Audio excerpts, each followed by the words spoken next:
welcome to Great Question. My name is Alex Fleming, spellcaster, podcaster, and game designer, and I'm here with my good friend Sam Z here. He's got a day job in tech. He's a writer, comedian in New York, and he's got a really cool internet show, The Roommate Show, coming out. You're going to find out where you can check it out. Everyone here in the Cyber Sanctum, I don't know why I'm imagining like people applauding when we're on a podcast, but in my podcast, everyone's applauding. Sam Z, ladies and gentlemen. Thank you so much. Yeah. I'm so glad to be here, everybody. Thank you so much. Oh, please, stop, come. No flowers, please. Oh, that's not good. I'll give the flowers to the cat. She loves the flowers. Thank you. Sam, how are you? You look impeccable. Oh, man, it is a trip. This living thing, I didn't sign up for this. 2020, which is your favorite part of the Hellscape? I think right now it's got to be the smoke, the new weather patterns that California, that you all are seeing in California. You know, the people posting about seeing on their weather apps that they've never seen smoke as a weather pattern before. Yeah, that's the Hellscape I think that makes the most Hellscape-y sense to me. It's a classic Hellscape. The air being smoke. Yeah. No, it's been terrifying looking up the weather, and it's like 72 and smoke. That's what today's forecast is. Right. Didn't know that the horrors of 90s anti-cigarette ads would be 2020. But that's what it's become. Well, Sam, we are in our quarantine protocol. Great Question 2020 process here. You're broadcasting out of Brooklyn right now, is that correct? Yes, I'm in a shared working space in Greenpoint, Brooklyn, just up the street from me. An HBO Max original show, The Flight Attendant, is being filmed at a studio. I just saw that on my way out to lunch, and I'm now back in my office podcasting, because this is the world that we live in 2020. There's literal flight attendants being on TV now, and they have their own shows. Who would have thunk it? That's the craziest thing about 2020 is you hear the flight attendants have shows. Now I've heard about shows about pilots, but the people working on the plane. What are they going to talk about? You want the chicken or the fish? That's the whole show. That's the whole season 1 arc. Are they gonna choose chicken or fish or the vegetarian option? That's the real surprise in like episode 4 is that there was a vegetarian option. The whole time the vegetarian option was inside us. No. Yeah, no, that just makes me think about, of course, beloved film Airplane, which I rewatched recently, and there were definitely a few moments that were pretty dated, but overall the jokes held up so good. I think that movie, I will always watch that movie because it is like a feast of jokes. It is just every single moment you have a new joke coming. It's like watching a sporting event, but all the different activities or jokes. I'm actually curious what the parts are that don't hold up. Obviously, the old lady who speaks jive, but even that, like, I feel like would still kind of hold up because of just the positioning of it, where it's like she, you know, that's what they called it back then. That was the dialect, and now she's this old lady, and it still is crazy because of how insane it is. I don't know. Was that one of the jokes that you think was a little bit dated? Definitely. I mean, I don't know what to make of that joke, you know. Today there were some sexist things a little bit. The joke where there's the train of people trying to slap the woman who's losing control, who's just like, I honestly don't know how I feel about that joke, because I did laugh. I laughed very hard, but it was a little disconcerting to see like the wrench. And there's the joke. I think one of the jokes that you can't do this anymore, folks. I'm waiting for the moment this podcast is going to be canceled. I'm pre-canceled, actually, just to be safe. But is the joke where everyone who listens to Stryker's story kills themselves out of boredom? Yeah, that's a really good one. And they all have different. I think my favorite one is the favorite suicide is, if I can have a favorite suicide, is the one where he's talking to a lady, and then there's like a cutaway to a different scene, and then it goes back to him, and you just see her legs dangling. That to me is a great visual gag. Yeah. Yeah, I don't know. No, As a person who has been surrounded by suicide in my life, it doesn't offend me. So there you have if it, that gives folks. you any kind of permission. It's okay. No. So Sam, it's first of all, it's just nice to talk. We've been friends for a Yeah. real long time, and colleagues in comedy and so forth. Um, so I do want to make sure though that I don't just run away, gabbing, and not get a chance to talk about.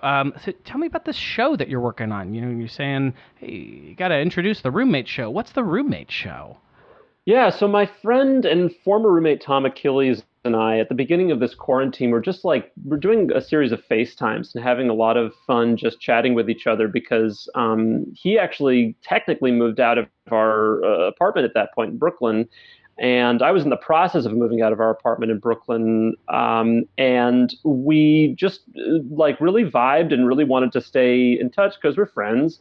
But we also were realizing that the content that we were creating, not to think this is a very 2020 way of talking about it, but the content that we were creating was just really fun. And so the name came to me, The Roommate Show. Uh, Really, the idea being that it's a pretty common sitcom trope to have two roommates. You've got like, Peep Show all the way back to The Odd Couple, two roommates who are different from each other. And they still live together, kind of thing. And so I pitched this idea to him, just like call it The Roommate Show, have it be about us, and he was really into it. And we over time developed it into these. We now have 4 episodes that we're releasing. By the time this show comes out, we should already have the website up. I'll be honest with you, I don't know what the website domain is going to be, but we will. Still there, Sam? I'm afraid I lost you. Oh, 2020, you're full of technical mysteries. Oh, we lost the connection. What was the last thing that you heard? Was it me not knowing what the domain was Yeah, going to you be? were saying by the time this comes out, and I was thinking, well, I wanted to tell you this is coming out on Rosh Hashanah. Wow! Happy New Year, everyone! Yeah, this should be coming out. It's earlier in the week, but it should be the weekend when this is out, and it should be Rosh Hashanah already. Oh, that's great. That's great. Well, Happy New Year, everybody. The tagline for the show is "Nobody wants a roommate. Now you have two." Oh boy. Oh yeah. No, I don't. No, thank you, please, with the roommates. I mean, I mean, being married's kind of like having an advanced roommate. Yes, it is a special sort of roommate. It's a roommate with benefits. Yeah. A roommate with legal benefits, and yeah, I don't know. It's just the idea of having to have another roommate who you are not married to. Like, if I am not going to be married to the person I'm sharing my space with, I can't anymore. Yeah. Well, the two of us were roommates at one point in time. That's true. We were. Was this For 2.5 years, right? Yeah, there were the 2 years on Bank Street, right? Oh, maybe it was just 2 years. I'm thinking the half year. I don't know where I'm thinking the half year was. Well, because it was like 2 full. Yeah, well, this is the people need to know first of all. Yeah, yeah. But because it was, I'm trying to remember. I think we stayed in that house over the summer. We did. Yeah, yeah, yeah. And what a crazy house that was. I had a feeling we were going to get into a little bit of Brandeis stuff. You gotta dish a little tea, or something. Well, we don't have to dish any tea. The thing that I think was the most memorable about our roommate experience was the theme parties that we would throw. Ah, yes. I think we threw some awesome theme parties. We threw a French theme party where we had people come. We advertised it, and this is the real brilliant branding of it. Is that we were pretty Andy Kaufman about it. We branded it as a French themed party, like everything France. Bring your baguettes, brie cheese, And then when people came, it was actually just a Jerry Lewis themed party, and the both of us were dressed up as competing Jerry Lewises, and did hello, hey lady, the different Jerry Lewis. And then we had Jerry Lewis videos playing throughout the night, and all these like posters around. I think we really got people with that one. I forgot about that, and then as soon as you started saying the Jerry Lewis thing, it all came back in this wave of laughter and shame. And then, I mean, maybe the most epic party that we threw was our divorce party. Yes, I was thinking about this. Well, especially when I said, if I'm gonna live with someone, I've got to be married, you know. And so the full disclosure is that that you and I were married on Facebook. For that was maybe 2.5 years. Was that 2.5 years? I think that's where you got that number from. It was a wonderful time, but eventually I want to say the way I remember it is that I felt like I should probably have a Facebook profile pic that involved my girlfriend at the time, so it was with a heavy heart that we divorced, but we sent out competing invitations, if I remember correctly, and we did. Drew a line in tape throughout the party to denote whose side of the party was whose. Exactly, yeah. And we also set up a whole story around it where you, I think, had a rehearsal to go to until like 11:30 that night. And so I was free. What happened was we didn't tell anybody this. People just showed up, and I was in my bathrobe, and I was really sad.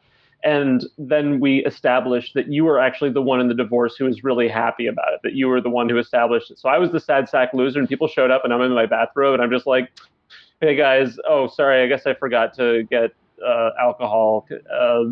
I don't know, there's some cheese nips that you can have, I guess. This is a party. And people were like, okay, cool. I don't know if this is fun. And then right at 11:30, you came in with the tape and you were like, are you serious right now? Are you having a party right now? And then you split up the rooms and designated, and then it became a party. And then we like brought out the DJ and the music and the snacks and the alcohol, and that's when the party really got started. So it was a half party, really, because if it was half. Sure. It was an immersive theatrical experience, is what I like to think about it. I remember us having that conversation where we decided who was going to be happy about the divorce. Yep. And I just really appreciate that you took on the sad sack loser role. That's really the bigger. I'm always taking on the sad sack loser role. I'm comfortable. I don't know why, but I'm comfortable with that. Wow. I mean, we could dig into that. And part of me wants to like bring up the cards. You know, we're gonna get to a card reading at some point. But I also don't. I'm not a licensed therapist, and so. Oh, I know why it is. I know why I take on the sad sack loser role, because it's a perfect opposition to my beautiful and handsome persona that I play in real life. So. Oh, yes, that's definitely true. Highly successful, wealthy, funny, charming, handsome, real life person. So Sam, I mean, you got this day job. You're looking snappy. You got a collar and a nice jacket on. You're in what looks like a WeWork from my perspective, or like what was once a WeWork. Yeah. It's an iWork now. That is what late stage capitalism does. Is it takes all the WeWorks and makes them iWorks. We've got a little time. Is there anything? Oh, now I'm remembering when we talked before the show. I want to make sure that we get into this, but you mentioned that you wanted to talk about the director Jodorowsky, I believe.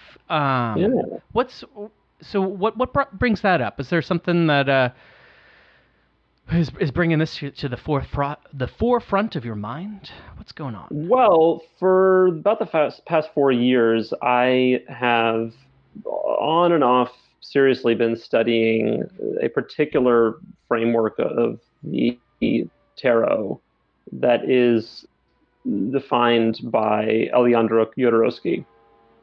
And Alejandro Jodorowsky, if you don't know, if your listeners don't know, is this Chilean Jewish worldly mystic director guy. He was known in the 70s, mainly as the director of a series of cult midnight movies. The first one being El Topo, which is a tripped out, weirdo, drug infused Western, is the best way I can describe that movie. And then he followed that up with The Holy Mountain, which had been funded by an ex-Beatle, uh, and was basically a mid to high budget parable for the drug generation. Very popular with fans of acid, Molly, shrooms, all of those types of things, but also with just general filmmakers and mystics. And there's a particular sequence in The Holy Mountain where Jodorowsky, who plays the alchemist in the movie, approaches the main character, who is like very obviously a Christ figure. It's not even subtle. It's sort of a joke at how obvious it is. He approaches him and he brings him into this room, and he takes out a tarot deck and he says, "The tarot is how you will build your soul." And then he throws tarot cards at him. And then throughout the movie, there ends up being a series of tarological and astrological and alchemical symbology that piece together what this man's soul is. From that moment, I remember seeing this movie when I was living in Chicago, maybe about 6 years ago. I saw this movie. I was right after a breakup, actually, and it was that scene in particular was so spellbinding to me, and the whole movie as a whole was just so different than anything that I had ever encountered up to that point in the motion picture arts, that I just was so taken with the idea at that moment of just studying the tarot. And it took me a while to actually weirdly find my way back to the Jodorowsky tarot, but once I did, it made sense to me, and all of it started coming together. So that's my Jodorowsky story. We can talk a little bit more about the particulars of the Jodorowsky tarot schema, if you'd like. Do you have a deck? Yeah. Like, do you own a Jodorowsky tarot deck? Yeah, this is the Jodorowsky tarot deck.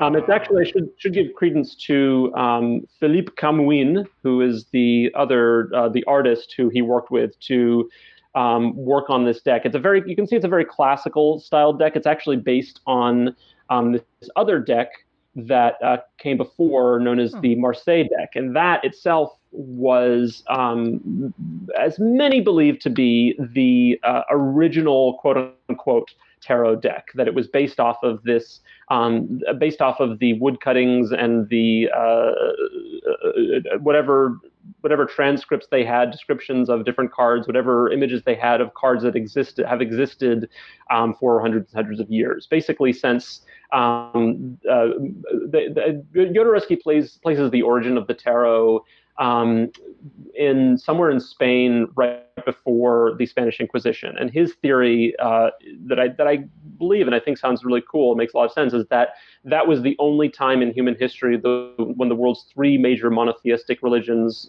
Judaism, Christianity, and Muslim, were able to live in peace. And as a result, the tarot cards were developed with this kind of humanistic approach to our existence here, and our need for spiritual awakening. So it's like I'm trying to think of the right word. I want to say neo something kind of deck, or like neoclassical almost, where it's the return to that original. So is the Marseille deck the one that is converted into the Rider-Waite-Smith deck? I'm not. I should have done more research on here. But I'm wondering if you happen to know any of this offhand. Rider-Waite-Smith deck was developed in the Victorian era as a very Victorian pictorial interpretation. And one of the main gripes that many fans of the Marseille deck have is that it is too suggestive of what the cards mean, that it really kind of just takes a big old hammer and hits you over the head on it. Whereas something like this, the way that if you look at the minor arcana, it reminds me of the Thoth a Rider-Waite deck. Sorry, it reminds me of the Thoth deck a deck, the Aleister Crowley, just in the way that it is very naked. There's just a bunch of symbols and not a lot of people. Yeah, Crowley was obsessed with the idea of Egyptism, Egyptology. And I think Alejandro Jodorowsky believes the same thing, that the tarot, the images of the tarot actually originate with hieroglyphics and the Egyptian mythology. And so that's the Thoth deck, and that's very much based in Egyptian mythology. This is less Egyptian mythology. I mean, there's definitely the origins there, and I can't really speak to exactly what would be Egyptian about this. But what I can say is that you look at look at the numbers of the minor arcana, and you see just numbers. When you're looking at it, you can see it from that perspective. Now, you can go much deeper, and that's something that Jodorowsky does teach you how to do, is to go much deeper into what is the meaning of the leaves here, and what are the meaning of the flowers that appear. We're looking at the Eight of Pentacles right now. What does each one of these pentacles have? But what that allows you to do when you keep it more simple and you keep it less about this is an image you're looking at and this is what this says. If you keep it more simple and you have more commonalities with colors, what that allows you to do is to construct a mandala, which is a particular kind of Eastern image that is a circle that represents, some will say, a soul, or represents like a metaphysical existence. It's a design that you can use to describe what your own thinking and feeling and doing is at any given moment in time. And Jodorowsky says that you can construct the Marseille and also the Jodorowsky Camo In deck into a mandala. Is that pentacle a mandala? Because I was trying to figure out what that shape was as I was looking at it, and I knew it looked so familiar. I've definitely seen a mandala before. Yeah. I can't quite say what that is. Do you know? I'm so curious. Also, just since pentacles are so often represented so differently, they're sometimes discs, or sometimes they're more coiny, and sometimes they're more they lean more into the pentagram side depending on the deck. I don't know what that is. I almost want to say, are there lotuses there also? There's definitely imagery in that card. I think that is kind of interesting. So here's a connection that I'm going to make that has nothing to do with the tarot, but absolutely, I think, connects with this idea of taking a system and making it simpler with that deck. So I play tabletop role-playing games, and in some other episodes, I talked with my friend Lawson Leong, who runs this game that I play with him called Index Card RPG. And the big appeal of this game to us is that it is a much simpler version of Dungeons & Dragons, basically. So if you were to take doing tarot as playing Dungeons & Dragons, which honestly, I think there's a lot to be said. It's a magical projection of yourself into an imaginatory space based on some set of rules. And what we have been craving in our table lately is some simplicity, is more space for us to be able to interpret and to be able to find commonalities, less pieces to have to worry about juggling.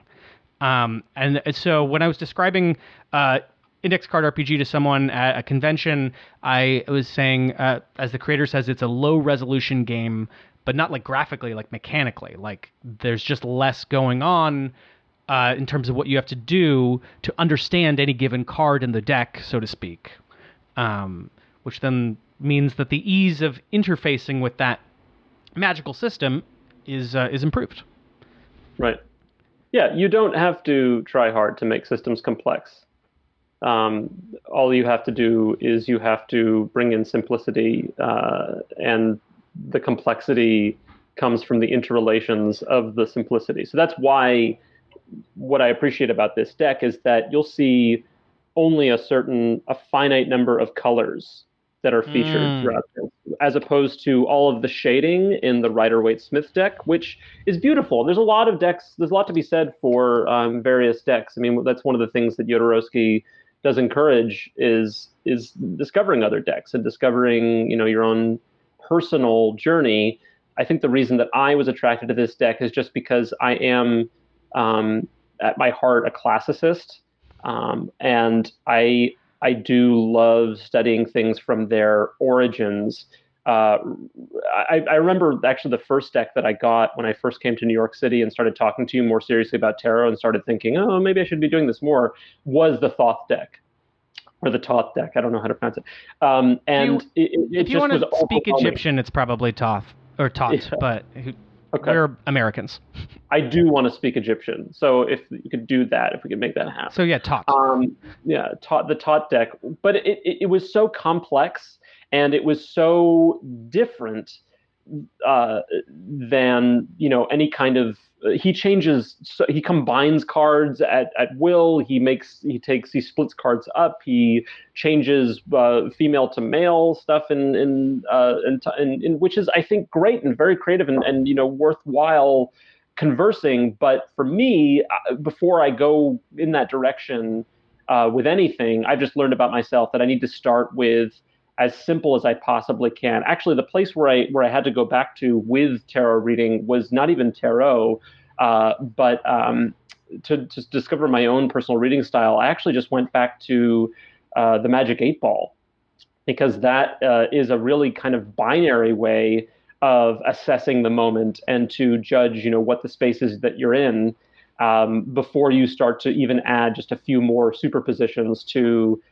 the read that you're doing. I think starting with binary and then adding superpositions is a great strategy for anybody learning to read tarot. I don't know if if you're interested, any of your readers are interested, or your listeners are interested in reading tarot. I hope so. And I do want to point out, Sam, so, you've been on this show before in its earlier incarnations. Someone put that all on the Internet Archive. I thought it was lost, and then I was searching around looking for that stuff. And so you can definitely go find an episode where we talk about the Tot deck. I can maybe put that in the show notes. But so yeah, I definitely want to speak to people who are interested in this subject matter. I think it is the glue that binds all of my interests together and all the things that the show is about together. I'm curious about your tarot practice. How has it changed since we met? How often do you use them? What kind of stuff? I also wanted to ask about this, if you could define superposition. If you were using that, binaries and superposition, and just especially for those who are novices. And I think I know what it means, but I'm not sure exactly how you're using it. How would you define that? Yeah, so superposition is a quantum mechanical term for and I know about it mainly through its application in quantum computing. So if you think about traditional classical computing, there's ones and zeros. And by flipping the switch on and flipping the switch off, you have two states that a particular switch can be in, and then combining the different switches, you can then build out an entire computer program. That's the real root of any particular computer program or anything that you do in a computer. Just a lot of if statements. Yeah, a lot of, exactly. And the same used to be true, or they used to think in terms of physics, that there was that a particle, a particle like an electron was either there or it wasn't. You have it there or you don't have it there. But then I guess through the work of probably Richard Feynman and a number of others, they started to develop this other way of thinking, quantum mechanics, that allows for not just there or not, but actually what they've discovered is that certain particles can be there, but also in motion, or there and also not there, and that the interrelations of all of these, there's a bunch of different superpositions, and I don't have them memorized at all, but all those different positions and interrelations of each other, that's what actually creates the way things work and how we understand, how we see the universe. The same with quantum computing is that they are now building computers that don't just work on ones and zeros, but they actually, you can have a one that is spinning.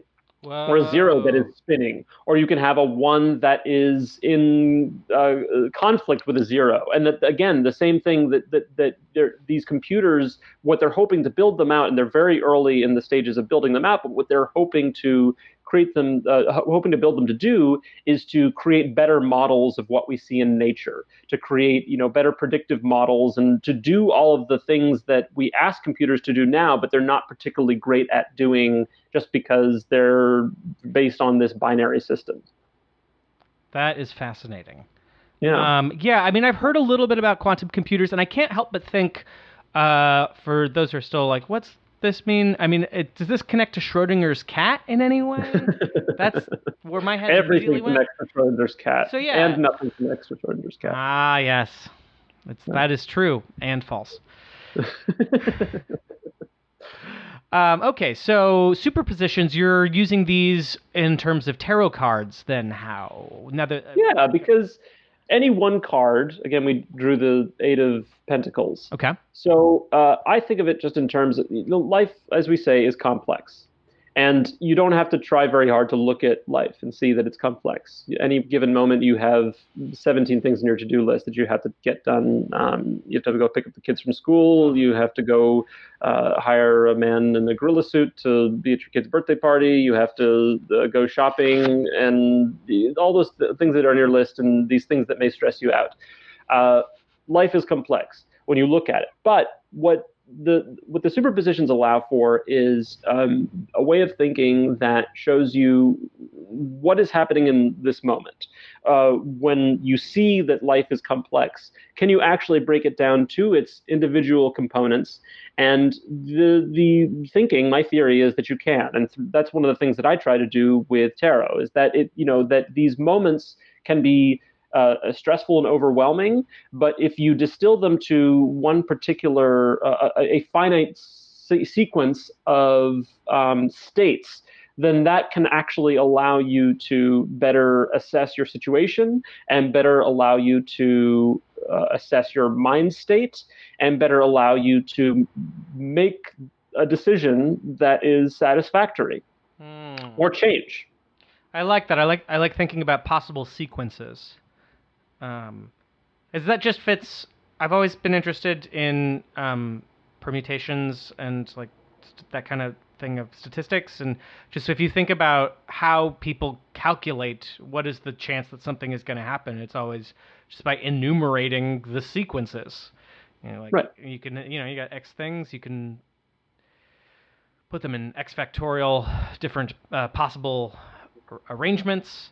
Gets me excited thinking about procedural generation and computer games and all sorts of things. I mean, this is the potentially the fundamental nature of creation in some ways. You get well, it is, and it's at the same time, it's also very spiritual. I think about it very spiritually. I went to a talk a number of years ago on machine learning and AI, and what he said to the room was that you may not, if you don't think that you're good at math, then you're wrong. You're actually very good at math. It's your whole brain. There's a lot of research that shows that your brain, the human brain, is the superest supercomputer and has access to so much knowledge and data that you don't even really have access to. And so how do you gain access to that stuff? If I want to be good at math, it's buried beneath this skill that you supposedly have in math is buried beneath years and years of me telling myself I suck at math and that I can't do it. So if that's something that I want to access, if I want to be able to do those complex computations the way that some 12-year-old child in New Jersey currently can, who's about to get on TV, then that means that I have to awaken this knowledge. Rather than adding this knowledge, it's actually about uncovering the knowledge. And how does one do that? Well, there's a number of ways that one does that. For me, I think that you can learn, you can add knowledge to things, you can make things additive. But for me, what I try to use the tarot to do is to awaken this knowledge and to transform myself by stripping away things and seeing what the essence is. How do you know do you just apply that to everything, just strip away essences from every target in sight? Or how do you approach, when to use that?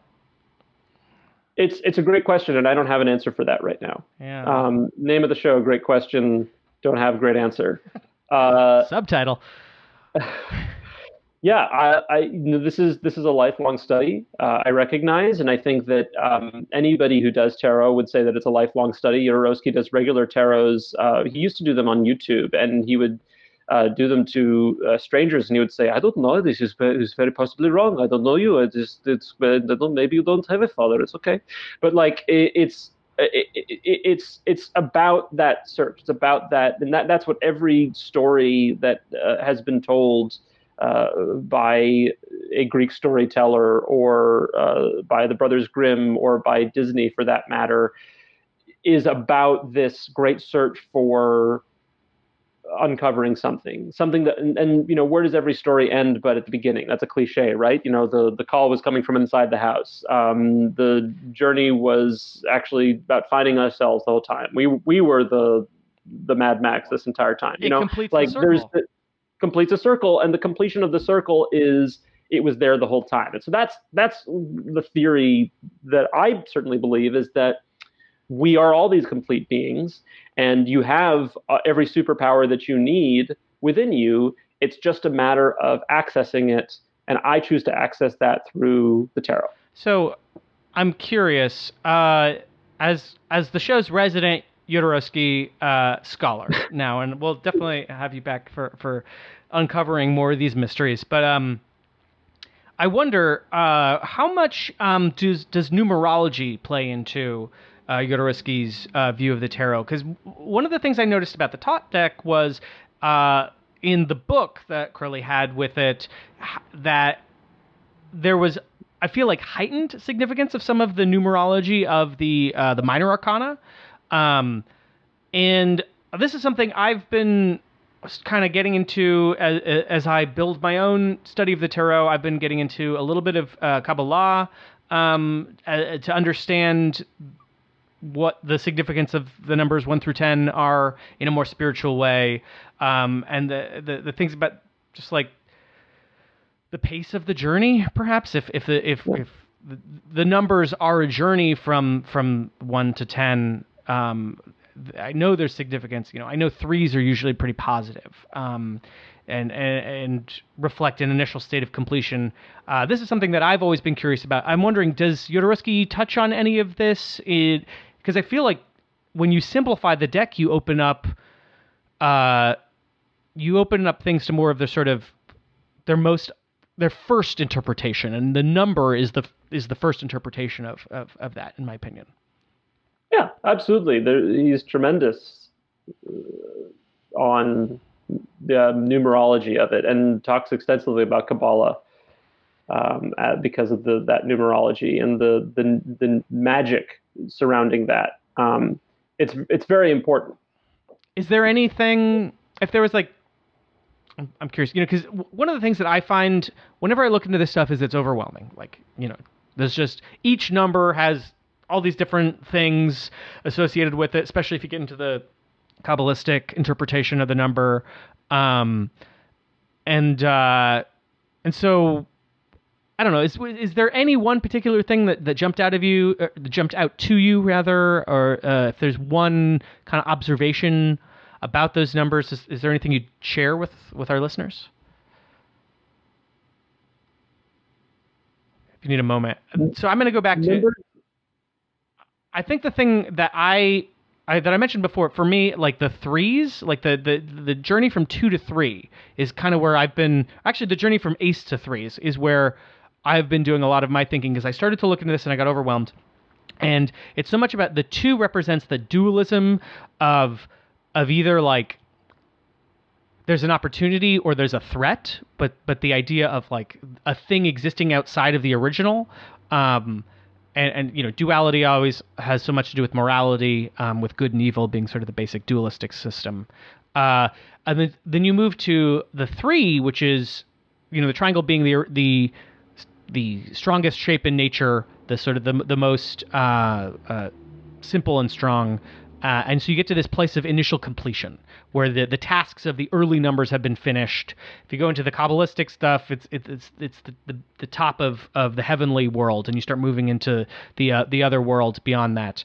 And so then I'm like, oh, okay, that's enough for one day of research. That's why I do daily single card reads and just kind of leave it at that. But yeah, is there anything in particular that you found interesting numerologically with your study of Jodorowsky? Yes, I'm always obsessed with the number 4. What's the deal with four? The deal with 4 is it is the highest number that the human brain can recall without counting. If you hold up 4 fingers, you know exactly what that is. The minute that you add in 5, your brain goes a little bit like, what? And maybe you can get there, but it's the four things that you can immediately recognize. And the same with 3, the same with 2, the same with 1, the same with 0. 4 ends up being an incredibly important number in all systems. There are 4 suits to the tarot. There are 4 suits to the cards, a deck of playing cards. 4 elements. There are the 4 elements, absolutely. There are the 4 Beatles. Anything, and I think that was probably premeditated in some ways. That there's a number. The number 4 recurs a lot in human systems because it's just when you're starting out with a system, you know you're going to need a number. You don't know what the number is. You know it's probably going to be more than 3. So might as well make it 4. 5 is too much to manage the number of buckets that you're placing things into. Even if you think about just like opening up a new Google spreadsheet, right? So I'm opening up a Google spreadsheet. How many items, I'm I don't know, organizing an event to talk about tarot or whatever. How many people do I want to invite to this event? You might have a number of 36. You've got one person. You may have the number 36 in your head or whatever. You might have the number 12. I don't know. But if you if you can figure out just in terms of the groupings of a better example, I think would actually be that if you're like setting up like a new file system on your computer, you don't know how many different buckets that you want to put things into, how many different folders that you're going to need. So start with 4. Start with 4 folders, call them 1 through 4. And as time goes on, you may add more, you may take some away, but it's a good way to start with setting up systems. Because as I said before, and this goes back to what we were talking about with the simplicity and the classicism and all that, is that you don't have to work hard for systems to become complicated. They're going to become complicated. So start as simple as you possibly can. And oftentimes 4 is the most complicated, the most simple that you want things to be when you're first starting out with things. And then the interrelation of those 4 is going to give you endless sequences. Yeah, I keep thinking of other 4s. A lot of them biblical. There's so many. I feel like it's usually a group of people, though, or very often, like, because it's the small. Like 3 is a very tight knit group, but 4 is where it's big enough to feel like a kind of a crowd, but it's still small enough that your brain can immediately divide it by 2 twice. Yeah. Absolutely. That's interesting. So yeah, so the number for today is 4. Not you, but number 4. I honestly think that's really helpful because that kind of like daily repetition is how we learn. I mean, there's a reason they do that stuff. Okay, so yeah, I'm gonna meditate on 4 today. That's really interesting. It's everywhere. You're gonna start seeing it everywhere. 4 seasons. Yeah. Anything? I mean, there's sort of I guess a completionist. That's not the right word for it, but there's because when I think about 4, I can imagine a compass rose. I can imagine 4 directions immediately, and so it definitely feels very world encompassing in some ways. I mean, just encompassing. I didn't even put that together. But that has compass inside of it. It is. Jodorowsky calls it security. He calls it security of the earth. What's that? What is that? Oh man, it's a whole chapter. he talks about the four being like a square, and that is where your house is built. But with all this numerology, this is again back to my connection to computing, and maybe because I work with software developers, and that's how my mind works now. But I also believe that the value of the tarot for any person is to be able to store data into these little data points. That if you decide that four to you doesn't mean the security of the earth, I think that's fine if you're interested in reading, or if you are getting a reading and you disagree. I think that's great, and that itself is the value of a read, is that you can see something that somebody explains to you and say, no, that's wrong. That's not how I feel about that. Now you know that that's how you feel about it. But by talking it through and by opening up this pathway, you now have gotten closer to the essence that you're aiming to achieve. And maybe you ultimately decide that your essence is that tarot is a waste of time and that you don't believe in any of it. And that's incredibly valuable. Yeah. Well, it sounds like we're dancing around it a little bit. We're getting out of time, and so we should do a reading. I do want to ask, I had completely forgotten that you had this awesome deck when I was showing the different decks that we have here. Are you up for giving me a reading, Sam? Let's do it. Oh my goodness. So I do have a question in mind. It's not the biggest scope, but I do have an intent. Should I talk about it? What's your process? Yeah, talk about it. No, I did a reading earlier. I did a daily draw, and it was encouraging me for my interpretation to move fast and to just be to be as agile as possible. And I've been trying to keep my scope low, but so I really just want to know what I should do with the rest of my day. Like, I definitely have some things that I need to do, but I also have some time that I did not plan. And I'm not sure, I mean, I have a number of plates that I'm spinning right now, and I'm not sure where to put the focus. Got it. So we're doing this remotely. I'm going to do what Jodorowsky does for remote readings. Please. Give me 3 numbers, 1 to 78. Oh, boy, I'm sorry, but my heart just went to 77 first. 33 and 42. Oh, are you dealing piles? Well, I shouldn't interrupt him, he's dealing. If you are not watching, you can probably hear the sounds of the cards. I'm very excited. And this is where I will remind you, if you do want to see the video, make sure that you subscribe on YouTube. Okay, and you said 42. Yes, that was my last number. We'll keep going.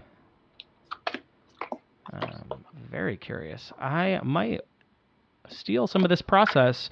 I usually just listen to people while they talk a little bit about their intent and shuffle, and then when they stop, that's usually where I go. But I like asking for numbers. It's very much like a magic trick. Yeah, it just gives you a little more choice. So you can see these. Okay. Yeah. Okay. All right. So this was the number 77. You said. Mm-hmm.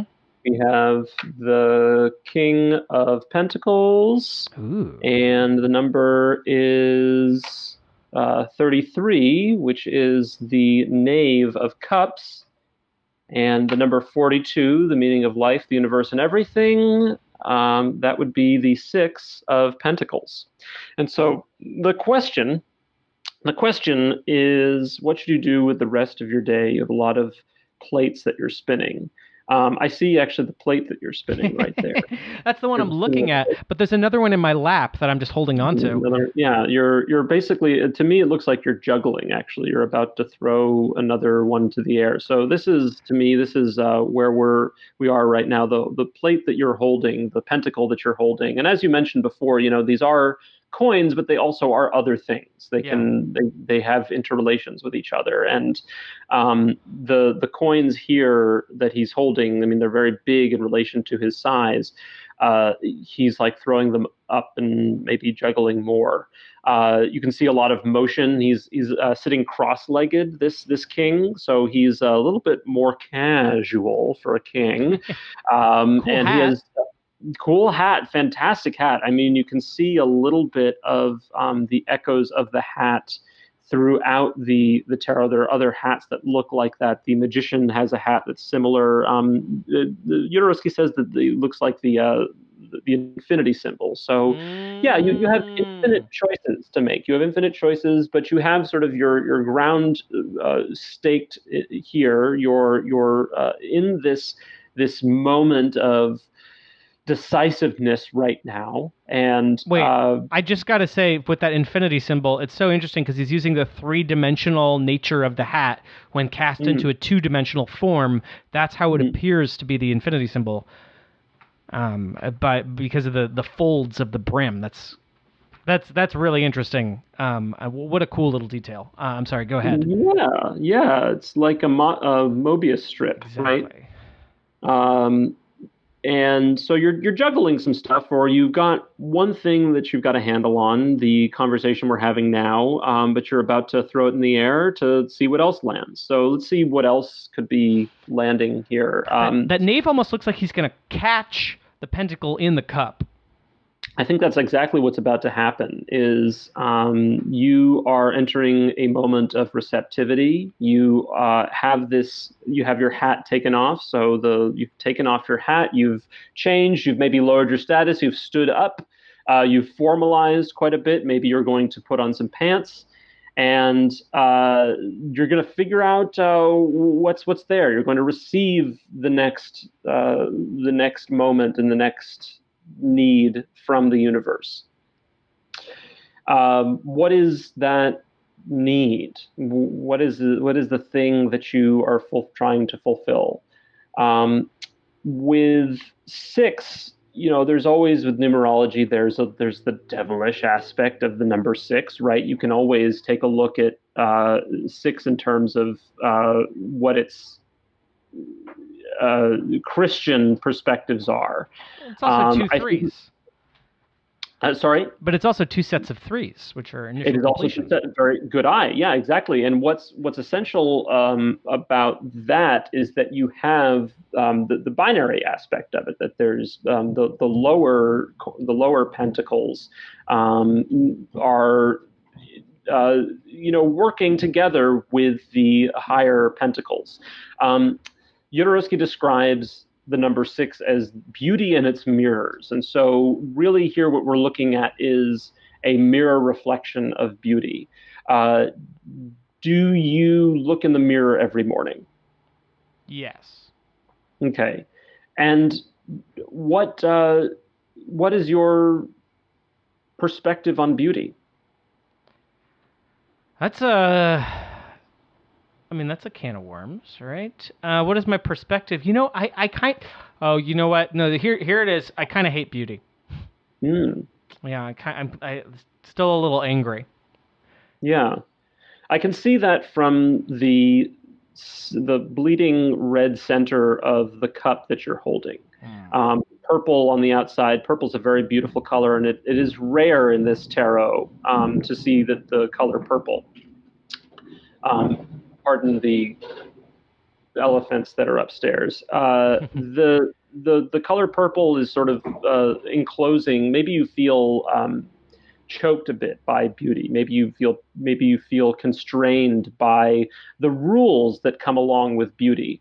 But you know me too well, Sam. But I think that there's in some ways answering that question for yourself and continuing to answer that question could be helpful to you. Do you have a sense of what the options are for what you could do with the rest of the day, or are you truly just drawing a blank slate? I do have some options, but I've also been thinking a lot lately about, am I putting too much on my plate? Am I definitely feel like I have more options than I have time. Mm. Mm. And so I've also been taking a step back and thinking, well, maybe I'm just a hamster running on his wheel, and I don't actually need to do all these things, and I could simplify it or I could focus it. And so that's definitely that's sort of the meta question above the question of what to do is, do I need to do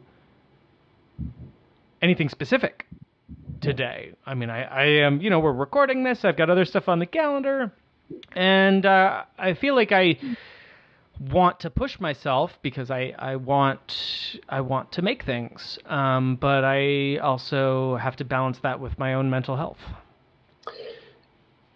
And that's a good point, that you have wants, right? And the perspective on beauty that perhaps you may be having a bad reaction to, which a lot of people have a bad reaction to, is that it is something that you're born with, that you can't control. I think Jodorowsky's perspective on beauty, and certainly this tarot read's perspective, is that beauty is just about making a choice. And you make the choice that you think is going to have the greatest effect. You choose the right color pants with the right shirt, for example. That itself is a beautiful choice. Not to say that the color that could clash for me is not the right choice for you. That you alone know what the most beautiful choice is for yourself. Yeah. And it's not something that comes automatically. Well, so I think that's really interesting, because I'm sitting with this feeling of like, why do I feel so strongly about this? And I don't think it's that I'm not antagonistic towards beauty necessarily, but I feel like there is an understanding, a social understanding, that everyone has the same conception of beauty, and I do not believe that to be true. And, yeah, of course not. And I feel angry about that it's this lie that we tell ourselves all day, that we have this non-subjective, universal idea of what is and is not beautiful, and that it is, and not that is a socially constructed thing that like power maintains. Yeah, sure. So keep it personal. Just like this valet de coupe is doing. He's keeping it personal. He's looking at his own cup, and he's waiting for the pentacle to land.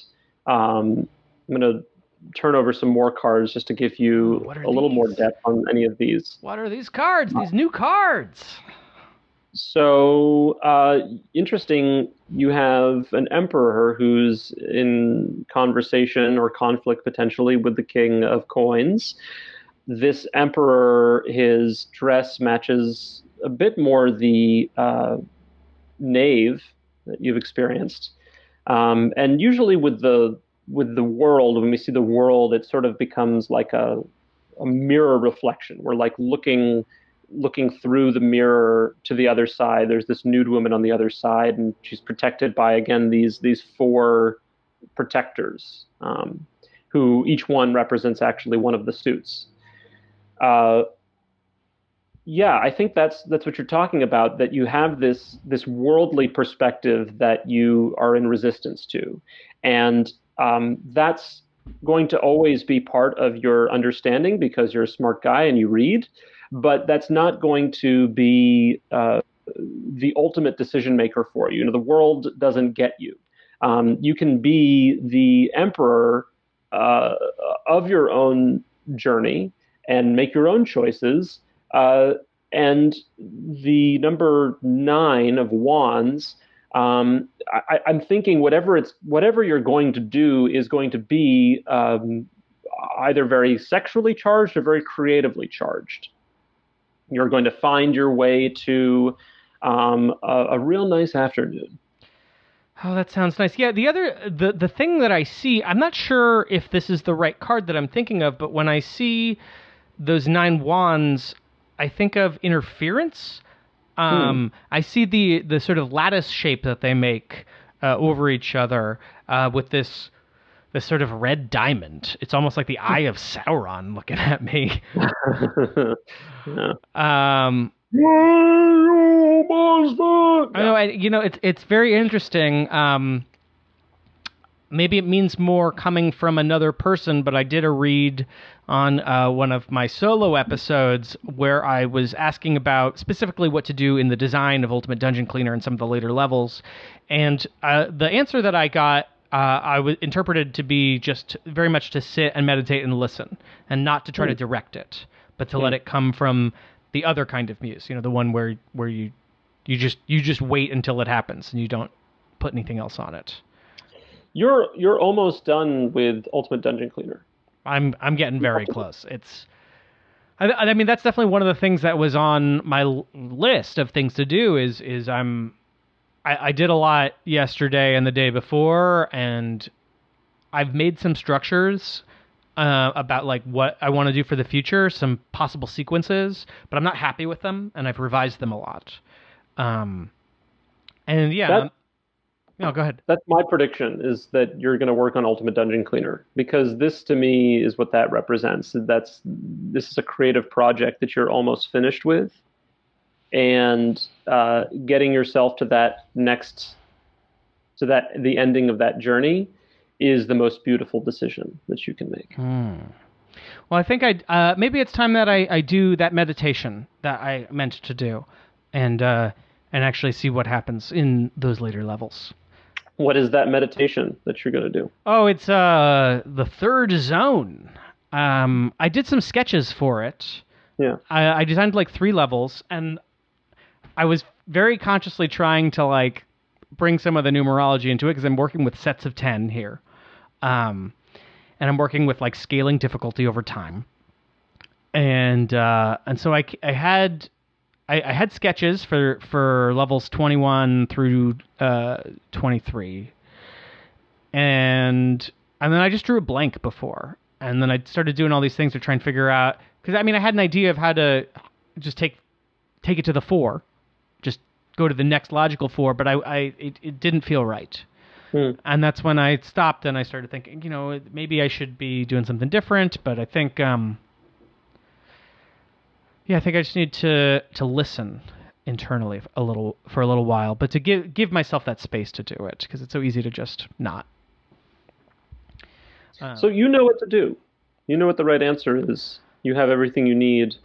I think meditation is a great method to bring out what the answer naturally is. And I can do some pentacle work. I mean, I've been doing just some cleanup of the art. It's a little tedious, just like shifting pixels around.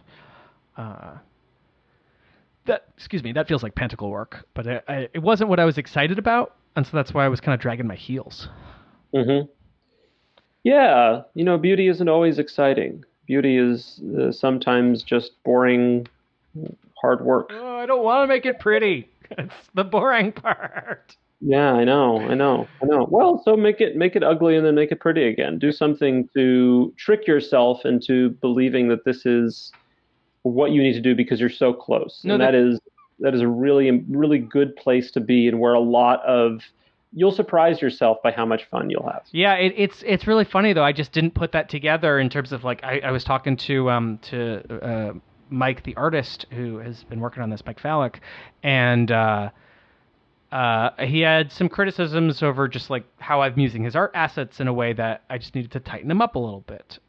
These little detail oriented things, and I think about when I took art classes in the past, and that's definitely when I jump ship, is when it comes to the boring work of making things polished. Because the excitement is in the initial creative part of it, is in coming up with the big picture, with the big strokes. Right. And then, I need a little encouragement from the universe to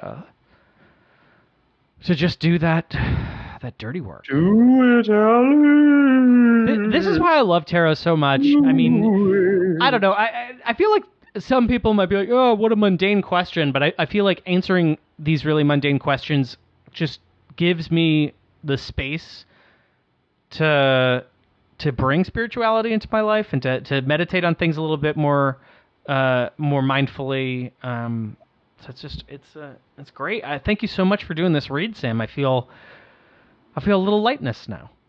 Yeah, definitely. I'm happy to help. Well, on that note, that's going to be it for today's show, or this week's show, I should say. Sam, thank you so much. Where can people find you, find the Roommate Show? If you want to give us some plugs before we sign off here. I'm at hellfraser_ on Twitter and on Instagram. If you want to follow me there. The Roommate Show link will be in the show notes. And if you have any other questions, please just find me.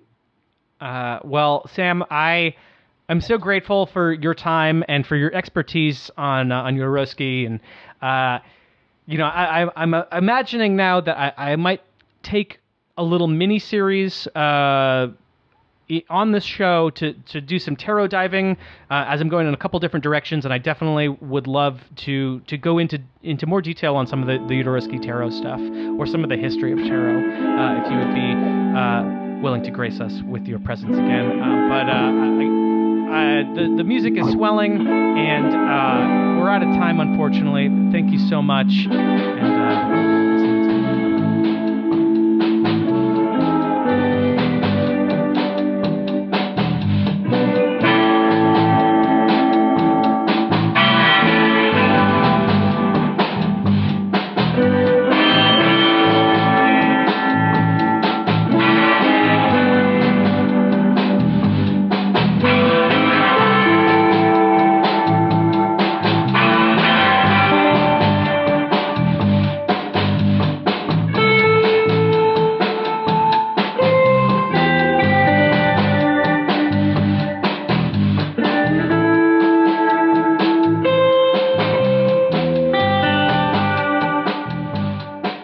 For more episodes of Great Question or more information about my upcoming game, Ultimate Dungeon Cleaner, go to www.sodabags.com.